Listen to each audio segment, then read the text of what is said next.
All right, time now for all things Gators. Dan Hicken, Frank Frangie. Dave, we got a new era. I'm all about eras. How you doing? Well, we got a new one, and thank you, Southeast Orthopedic Specialists, an old era. We appreciate them, se-ortho.com, for all your orthopedic needs, and they'll take great care of you in Northeast Florida. Yeah, John Sumrall is the new guy, and listen, it's kind of funny. It's like a couple of my LSU buddies ask me, and I'm like, look, if Lane Kiffin had come to Florida, we all would have been excited. Right. And you know what? He's kind of an a-hole, but he would have been our a-hole, and we would have protected our a-hole.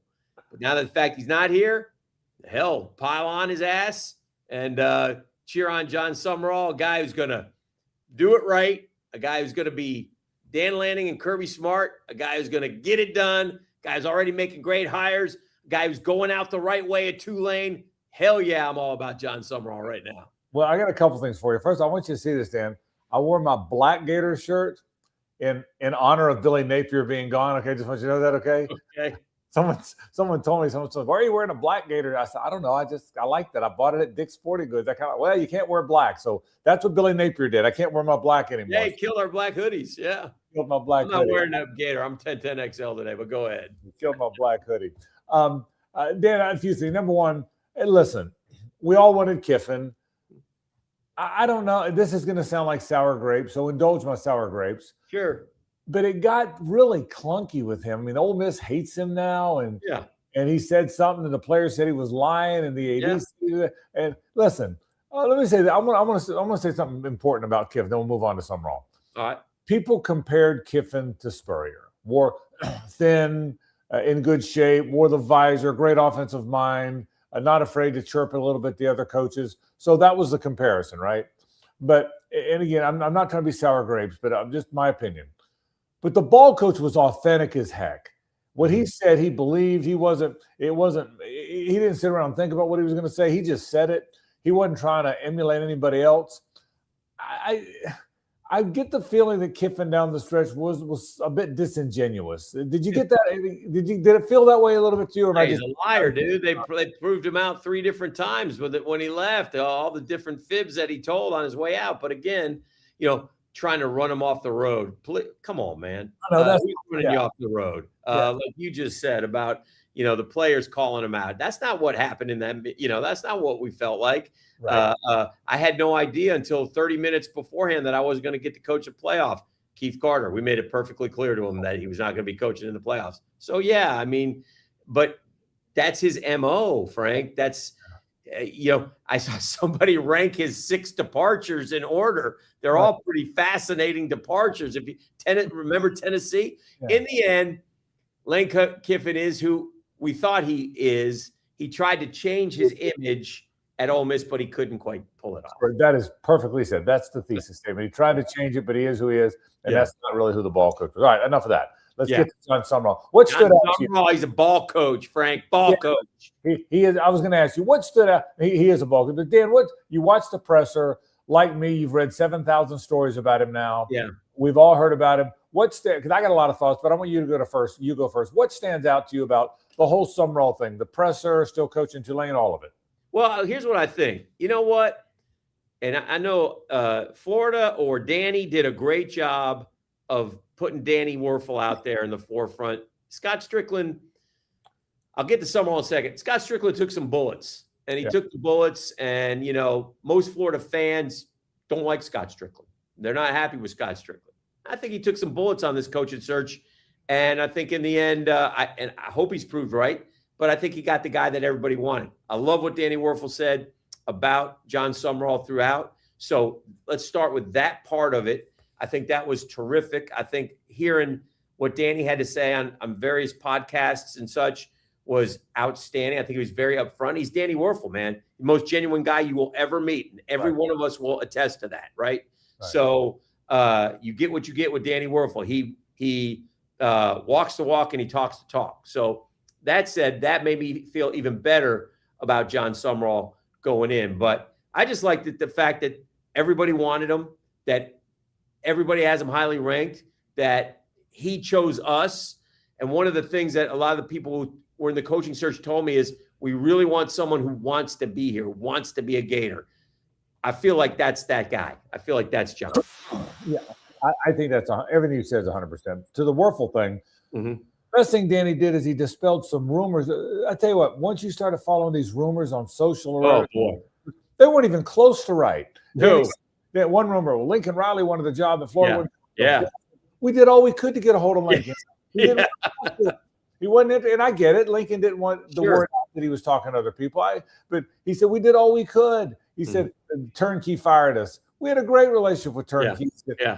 There was so much stuff. How about the MOU? Remember the MOU? Lane Kiffin signed an MOU to come. What are we doing? and who's believing number one? Who's saying this stuff? Right. And who's believing these people? The MOUs out there. I think people that in mine and your world knew 4 or 5 days before he wasn't coming. I can tell you, I was told that people I did trust, and 2 days later, oh no, he's coming because he signed the MOU. I don't even know what an MOU is. Okay, whatever it is, he signed one, I guess. So it was a mess, and there was more misinformation. So I'm glad we got the bottom of that. I do think this about Sumrall. You never know if someone's going to be a good coach. I think he's authentic as heck. I think he's a ball coach. He's a ball coach in Jesse, as they say. I think he's real. I thought some of this stuff about Napier too, but Napier was so guarded. This guy ain't guarded, bro. This guy, he's going to say whatever he thinks. I think he's a coach. I also like the fact that he got ahead of the offensive stuff. He said, we need to be explosive on offense. We're Florida. And he went and got Buster Faulkner, who I can tell you is a very heralded guy. Right. I'm told by Georgia people, not Georgia Tech people, Georgia people, that he was one of the keys to that run offensively. Mm-hmm. That even though Mike Bobo called the plays, or Todd Monken called the plays to the 2 titles, and then Mike Bobo's called them since, that Faulkner was the guy that really worked closely with Stetson Bennett. Monken called the plays, but Faulkner was the quarterback's coach, and he was very close. And Georgia thought long and hard about making him the coordinator, not Bobo. And when he went to Georgia Tech, and he's really highly regarded. So I think he's good. Don't think just because you saw Georgia Tech run the quarterback a lot, that's what he is. I think Haynes King is a runner. I think if Aaron Philo, the freshman quarterback, had played, which he did against NC State in one other game, they would have thrown the football. So I love the Faulkner hire. I think, and now I don't know how long we're going to have him, but I love the hire. And Brad White, by all accounts, is a hard-nosed, tough defensive guy. So it looks like Sumrall's got ahead of it. The other thing I like is he's got a lot going. He's still coaching Tulane and doing a good job. I was rooting against Tulane, by the way, on Friday night. No disrespect to Sumrall, but I kind of want him in Gainesville all the time. But I get it, and he's accomplished a lot while he's doing both. Continue. Yeah, but I kind of rooted against him too. I just want to say that. But Danny, he kept Florida. He and others kept Florida's recruiting class together. Yeah, and that's a tribute to Napier too for getting guys to want to come to Florida, not just play for him. But he kept Florida's recruiting class together. He kept Tulane's recruiting class together. He had Tulane clearly ready to play the other night. They blew those guys out. Yet he's charmed his way the whole time. No one's mad at him. The Tulane people aren't mad at him. Florida people understand. There's a real genuineness to him. It looks like all we know is what we see on video, right? Right. But there seems to be a real genuineness to him. He's a ball coach, man. He's fiery. He's going up and down the sideline. So everything we see, we never know. I learned a long time ago, quit predicting how a coach is going to do. But I do like what we've seen so far. And I like the fact that it's kind of galvanized Gator Nation. Gator Nation was made. See, and maybe you and I differ on this. I've never gotten the Scott Strickland hate. I've never gotten it. Mm-hmm. Part of it's because I'm biased and I know Scott really well. I've known him since 1988. But I think the things that people don't reckon and take for granted, the facilities were no good for a while. Now they're among the best in the country. He rebuilt every one of them. Fundraising's better than it's ever been. NIL is fully funded. He just hired a basketball coach and won the national championship. Mm-hmm. And I think he did a good job working his way through this search, including trying to get Kiffin. Kiffin didn't want the job. Was it because Scott had a GM? Maybe, but he didn't want the job. And so I've never gotten the Scott Strickland hate. So that's a conversation for another day as well. I really like it. Let me jump in. I want to, because you asked me in the very beginning. Yeah. Nick, what do you like best about John Sumrall? And it just hit me. And it hit me while you're talking about Scott Strickland. I feel like Florida was always behind in things a little bit. Listen, we've had a great run in sports, so I'm not knocking Jeremy Foley, Scott Strickland, but like facilities and then the NIL, it just seems like we're never in the forefront. I think John Sumrall totally embraces and gets the game as it's being played now on and off the gridiron. I think John Sumrall took a Tulane team that he lost to everybody. His quarterback got more money to go to Duke, right? Right. He found himself a quarterback. He found himself some players, and he fixed it, and he kept them at that level, and they had even a better year this year. Now they're in the college football playoff. That's what I like most about John Sumrall. I think he is on the other side of totally getting, embracing, dare I say, liking college football the way it is now. And that excites me as a Gator fan. Yeah, Dan, I think that's really well said. Yeah. I think he is today's coach. Yeah. But the final thought I was making about Strickland is, sorry, yeah, go ahead. But we were behind in facilities. We were behind in NIL. Mm-hmm. And I think Scott has done a really good job of getting us caught up. The facilities are all world now, the baseball, the basketball, the football. And I think he's done a good job. He hired a great basketball coach. No AD gets them all right. You know? So, but all of a sudden, people. So anyway, that's my take. I don't get the Scott Strickland, but no, that's not where I'm going with this. Where I'm going with this is because of all of it, Gator Nation was broken a little bit. Well, somehow, some way, this country guy from Alabama who played linebacker at Kentucky and has coached at Troy and Tulane, his presence has galvanized this thing a little bit. I'm still not sure how or why, but I'm among those who've been galvanized. You are too. I can see it on the look on your face. Yeah. Where somehow, some way, this country coach who was a linebacker at Kentucky and has never been a head coach at a Power 4 has found a way to galvanize us a little bit, and it's kind of exciting, and we'll see where it goes. But every Gator, I can't find one Gator fan who's not excited about it, and every one of these Gator fans were Kiffin or bust. Sure. And now they're all like you and me. So it's magical how it kind of happened. Now, if they remember, to Strickland's credit, and this is why I said about him taking bullets. If he hadn't have pivoted, right? If they had waited, he wasn't going to get Lane Kiffin. And he damn sure wasn't going to get John Sumrall. He'd be at Auburn right now. 100%. And in fact, I can tell you people close to Sumrall thought he was going to Auburn. Yeah. And Buster Faulkner was going with him. From what I'm told, we talk about Cade Bell a lot. Well, I think I can definitively tell you, I got a pretty good source on this one. Sumrall pretty much told Cade, I love you. You would have been my second choice, but Buster was coming with me to Auburn. Right. Okay. We had already planned it. We were going to Auburn, and now we're going to Florida together. So if you're wondering about Cade Bell, he was absolutely in it. They had many conversations, he and Sumrall. But the bottom line is he's taken Buster Faulkner because Buster Faulkner is the guy he's committed to, and they're committed to each other. So, yeah, and you're right. The pivot to Sumrall, when they pivoted, a day or two later, he's the Auburn coach. Yeah. And that's exactly right. So I'm excited about where they are. Some players. DJ Lagway, stay or go? What's your guess? I think he stays, but I wouldn't be if I was Sumrall, I'd be looking for competition at that position for sure. Yeah. Why do you think he goes? I don't know, Dan. Here's does this make sense? I really like who DJ Lagway is. I got to meet him over the summer. I love everything he says after every game. I think he's accountable. I think he's honest. I think he's a great teammate. I think he's a good young dude, man. I do. I don't think he's a very good player. And I don't know if that's because he was poor. I mean, he was coached by Ryan O'Hara, who's not really coached anybody, and Billy, who wasn't. So I don't know that he was very well. And I'm not trying to rag on anybody. I don't know if he was very well coached. But my gut tells me that's going to be a hard one to fix. And so I'm torn. Does that make sense? I'm torn. Yeah, but I kind of think about Haynes King. Yeah. And I think about how, and it can DJ Lagway, who's a much bigger cat than Haynes King. Right. Kind of runs the same way, like a battering ram. You got to be a willing runner and a quick thrower. And DJ at times throws better than Haynes King did. Haynes King had a hell of a year. So I don't know. I don't know what they're thinking. I do know this. I bet they already know. That's what I mean. I think they're already ahead. I think they're already planning. I think Dave Caldwell and the gang already got their boards up, and they're looking at what quarterbacks they want and things of that nature. Maybe they go after somebody, and if they get them, they get them, and then maybe they tell – I don't know. But it's going to be fascinating to watch. And it really is. And you made a great point. Maybe he becomes Haynes King. Haynes King had great instincts, so I'll tell you that. Yeah.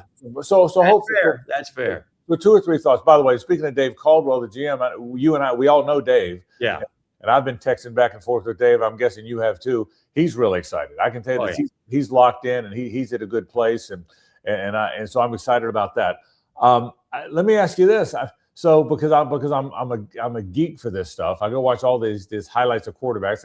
I like it. So I went back and watched this guy Aaron Philo, this freshman quarterback at Georgia Tech.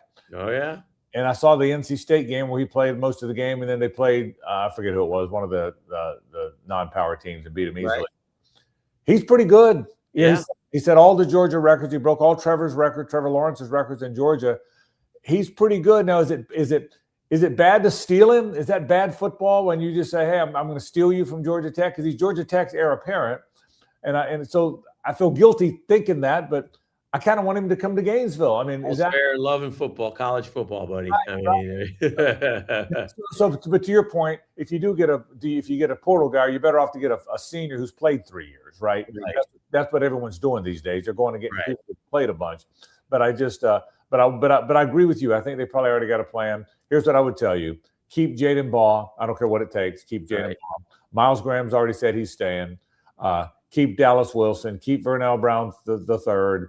I'd like to see you keep Aaron Childs. I mean, they got some good players, Dan. LJ McCray comes back. I was very impressed with our young corners in the FSU game. Yes. Now, I don't think Tommy's a great quarterback, but the number 6, the Flowers kid, and Ben Hanks Jr. both played, I thought, really good football for us on that day. So I like those guys. I mean, look, I think there's a core there that I agree with you. There's a good core there that you want to keep, and I am excited that they're going to get coached well. Yeah. I don't feel like they got coached well. I agree with you, but I do think there's some good. I agree, but I think they've got good players. So and they kept the recruiting class together. Now here's the question: is he all in on the portal like he had to be at Tulane? Tulane had no choice. You had to go get 30, 40 guys. That's what he knows. And Summerall's too. He's as honest as can be. He came out and said, "Look," he said, "that's what you have to do at Tulane. You know, we had no choice. Right? Well, Florida, you do have a choice." So what's your expectation? A lot of portal guys the first year, not as many after that. Where do you think that's headed? Great question. And you made me think about it, because my initial thought was, man, I hope I see us up in that top 10 in those portal rankings. I don't know if it means a damn thing, but that's what I want to see, because I'm tired of seeing 76 or, 54 or whatever, and 2 guys. And I know Napier had his way, and I'm not trying to pile on him. If I did, I'd be bringing up James Madison and some other stuff. and I see he's taking a lot of the same, whatever. But I hope he's active listen, he's ahead of the game. The portal's a big part of it. So I'm going to guess that there's going to be some activity in the portal with the Gators. Yeah. You know who's not real, which teams are not real heavy in the portal? Georgia. Yeah. Ohio State. Okay. Oregon. We're going to get a top 5 class next year. So my point is, when he gets it going, will we be that? I'm watching. You probably did too. I'm watching Georgia Alabama the other night, right? Yeah. The SEC championship game. Dan, that's an NFL team. Yeah. Georgia's defensive guys. Give Florida credit for playing them close the last few years. Yeah. They're all NFL guys. Yeah. I mean, it's an NFL team. By the way, they're young NFL guys, so they're going to be better next year. So correct. But I wonder, can you, in as much as Napier did badly, which is coach the players, I do get the sense he was bringing in guys like that. Yeah, I get the sense that he had a real good eye for who could one day be an NFL guy. Of all the things he wasn't, I look at the young players at Florida. They're I mean, Deshaun Johnson and Devin Moore, to your point, and Jordan Castell and Aaron Gates and Graham and Childs and McCray and Cameron James. Those are good. Those are NFL players. That's a lot of guys that might play in the NFL. Mm-hmm. and the receivers. And also, I wonder if I'm excited about what I think he might be able to do, mixing them together. But I do think you're going to need an influx of portal guys. Again, it's my opinion that DJ Lagway will not be the Florida quarterback next year. That's not an informed opinion. That's not. No one's told me that. Sure. It's just, I think he might need the next place. I don't know that he's a good enough player, in my opinion, to be the Florida quarterback. Mm-hmm. That doesn't mean he can't be the Kansas State quarterback. Right. But I don't know that he can be the Florida quarterback. That's my opinion. I may be way off. Yeah. And so I think it might be so. So we'll see. So I want to get to basketball in a second. But to wrap football, the storyline here is Napier fired, everybody mad at Strickland, everybody Kiffin or bust, everybody pining for Kiffin in the worst way, everybody wanting him so badly. Kiffin does the Kiffin thing, goes somewhere else, and magically we're galvanized because of this Sumrall guy. It's amazing to me. Before we get to basketball, I'll wrap with the football part. Dan, it's amazing to me it played out that way. It really is. Yeah, and I'm excited about the offseason now. I had hope last offseason, and I got dashed in September. I want to get through September. Can I get to October? I'm with you. If I do that, I'll be happy. So, how do you feel about basketball tomorrow night? We're doing this on Monday, by the way, as we always do. Tomorrow night. Going to the Garden tomorrow? I'm not going. I'm going to watch UConn in the Garden tomorrow. How do you feel about the team so far? I feel okay. I feel okay after the Duke game. We got to shoot better, and I think we will. If this becomes a season-long thing, it's going to be a struggle. But we're the worst shooting three-point shooting team in Power 5, Power 4, whatever it is right now in the country. I think and Boogie's 25, and I think Xavier Lee's 21%. If we can just get, into the average level, I think we'll be fine. I think we're starting to kind of figure out our identity about kind of working in versus out. So I'm excited. I'm still excited. I'm still pumped up. I mean, Tommy Houck is a baller, man. Yeah. I mean, that kid he looks like the All-American to me on the team. So I think Condon and Chinyelu's doing his job with the rebounds. Micah didn't have a great game the other night. I still want to see more from him.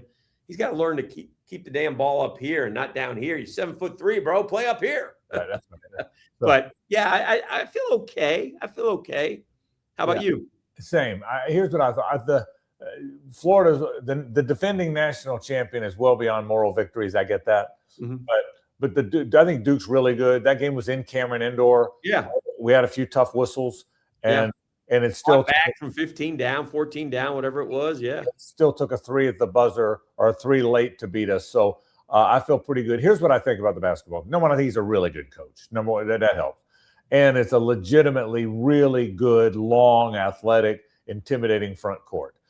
None of that's going to change. I think the guards had to find their roles a little. Look, we're not going to be a good shooting team. That's not going to overnight change. Klavjar's got to play a lot because he's a dead-eye shooter and he's the only one. Now, Houck's a good shooter, but Klavjar is the only real dead-eye, big-time college shooter you got. Now, the downside of that is what they probably should have done, and Golden probably would tell you this, is when Shire called the timeout after Fland hit the 3 to go ahead, he probably should have put in Isaiah Brown or Lee or somebody because Klavjar is going to get lost defensively a little bit. Which and he did. That's what wound up happening, and they won the game. So that's kind of that's okay. That's a lesson.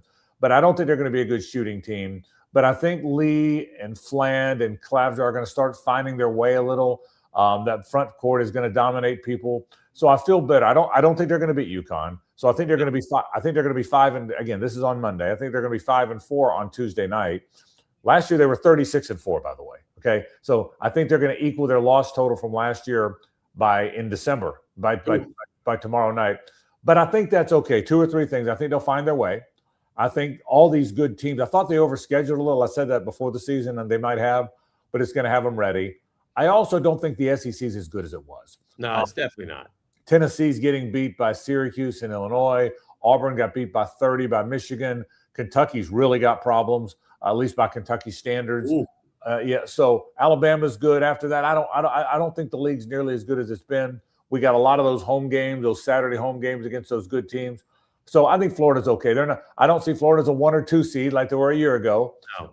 But I think they're going to find their way under Golden. I think the guards they're going to figure out the guard thing.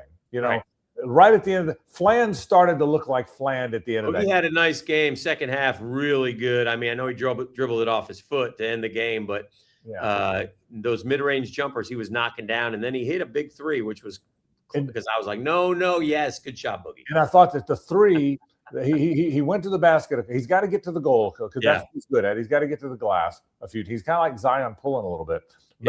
But I'll say this about the 3. That's a money. I don't care how many you've missed.